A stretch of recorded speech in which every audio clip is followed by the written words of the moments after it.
The ocean is not just a masterpiece of nature, but also a mirror reflecting human consciousness and compassion. During their vacation at a tropical beach, Daniel and Emma always remained aware that the fine white sand and clear blue water were a giant school to forge Leo's character.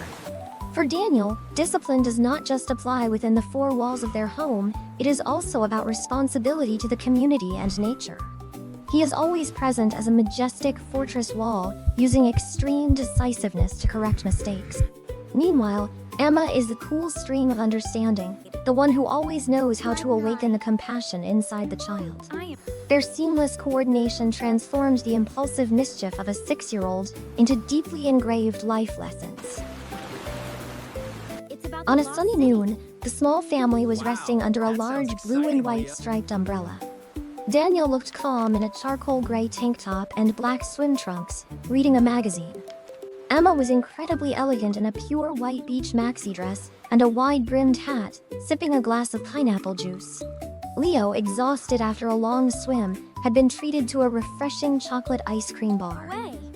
After finishing the last bite, instead of walking about 20 meters to the wooden trash can placed near the resort entrance, Leo used his toes to dig a small hole in the sand, tossed the chocolate-smeared plastic wrapper into it, and kicked the sand back over to bury it. You look tired. The boy turned to his father, grinning to excuse himself. "The trash can is too far, Daddy. The sand will hide it. No one will see." Daniel lowered his magazine.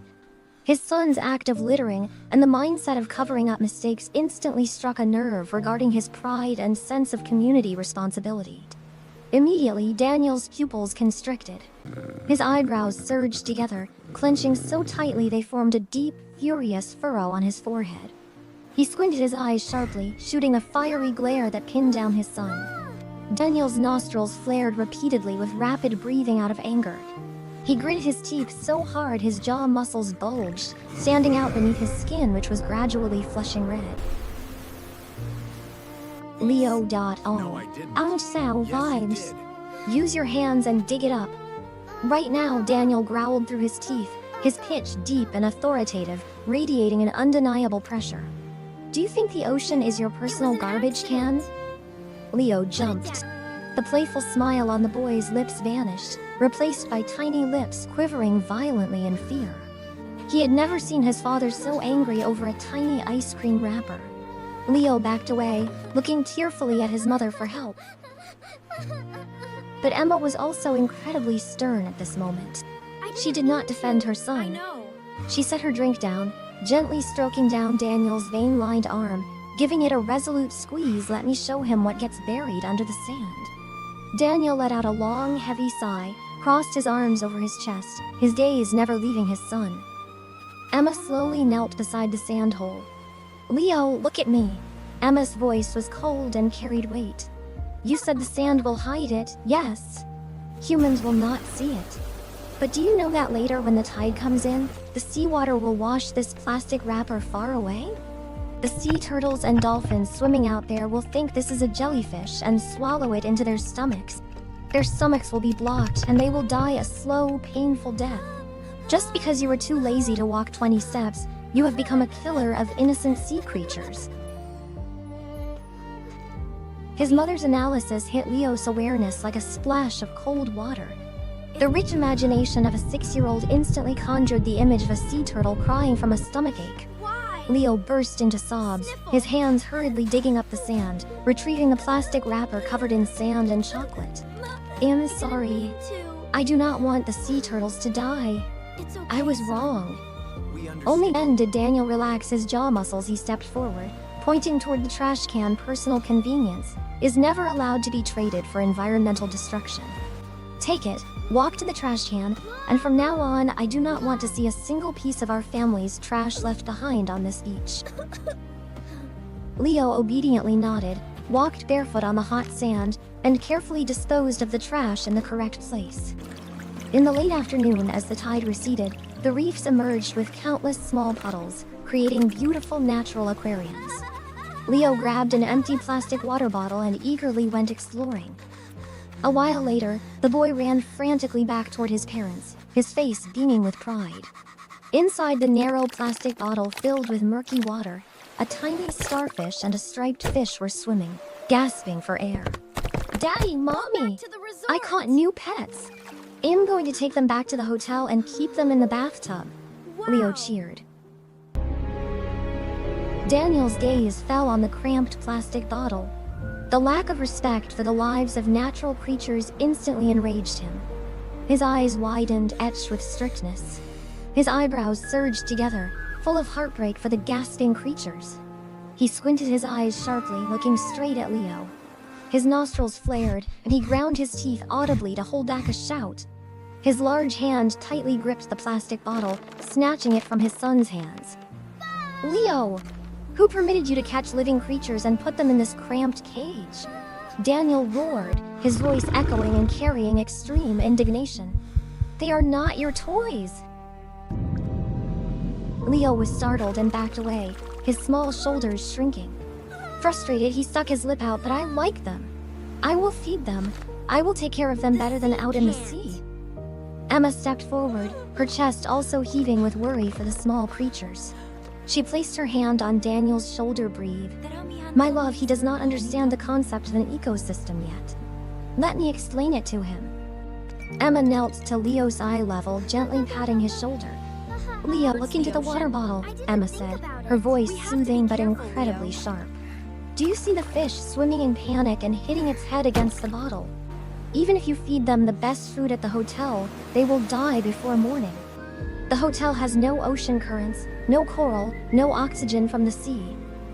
She lifted his chin, her eyes squinting with deep concern. Imagine if a giant saw you and thought you were very cute, and he caught you, put you in a glass cage, and took you far away from Mommy and Daddy, far from your house with your toys.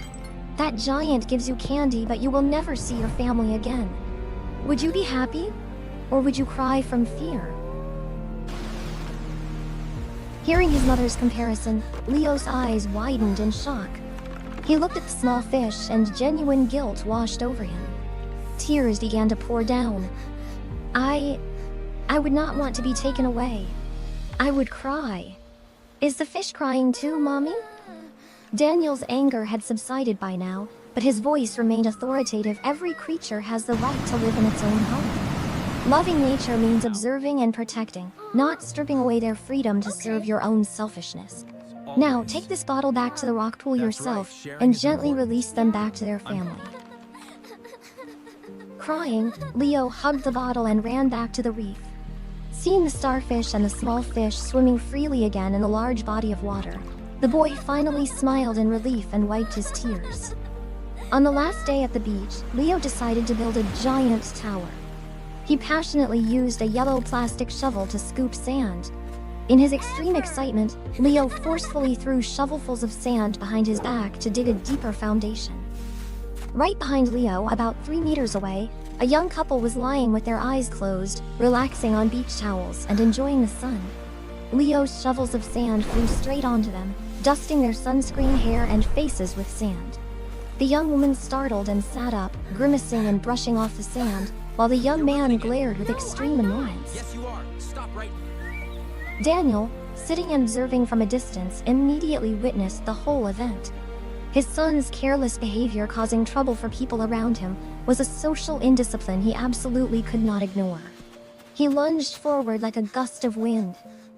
Daniel reached out and snatched the plastic shovel from Leo's hand.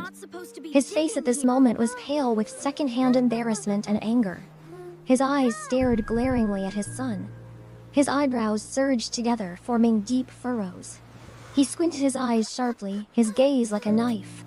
Daniel's nostrils flared repeatedly. He gritted his teeth, grinding them audibly to suppress the shock. His hands clenched the handle of the shovel so tightly his veins bulged. Leo! Stop it right now, Sorry. Daniel growled, It's okay. his voice carrying an immense pressure, enough to freeze the 6-year-old. He turned to the couple, bowing his head sincerely. I am so I incredibly understand my sorry. mistake. My son was And I too hope- careless. My deepest apologies to you both.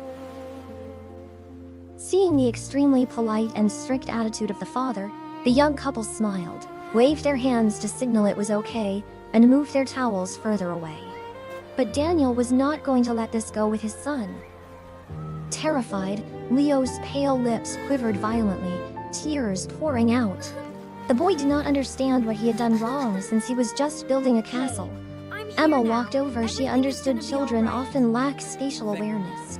She placed her hand on Daniel's rigidly tense shoulder, squeezing it hard so he could regain his composure, then Leo, slowly knelt before Are you Leo. okay? Leo, look at me, Emma said, her voice Execute cold the task and with decisive. precision and Did you grace. see that the aunt and uncle just had to shake sand off their faces and leave? Do you see how Daddy is gripping that shovel and how angry he is? Having fun is your right, but when your fun is gets others yours. dirty and disturbs their resting time, it is rude and selfish. Emma drew a circle in the sand around Leo. This is your space. Sand. When you throw inside the sand out of this please. circle and it hits others, This you have is our invaded their share. safety bubble. The beach is shared, it is not our private backyard. You must always open your eyes wide to see who's around Okay. you before doing anything. Daniel stepped forward, his voice authoritative. Your carelessness ruined someone else's afternoon. Your punishment is that this shovel is confiscated for the entire afternoon today. And now you must follow me, walk over to that aunt and uncle and apologize with your own mouth. Hiccuping, Leo obediently took his father's hand and walked toward the young couple. He bowed deeply, whispering, I am sorry for throwing sand on you. The couple patted Leo's head in forgiveness, but the lesson on spatial awareness was deeply engraved in the boy's mind. Under the brilliant sunset fading into the sea, 3 lessons on the environment, life, and community respect concluded the meaningful beach trip. Daniel and Emma once again proved the art of parenting. No deterrence is as powerful as the absolute authority of the father, and no education is as profound as the deep empathy of the mother.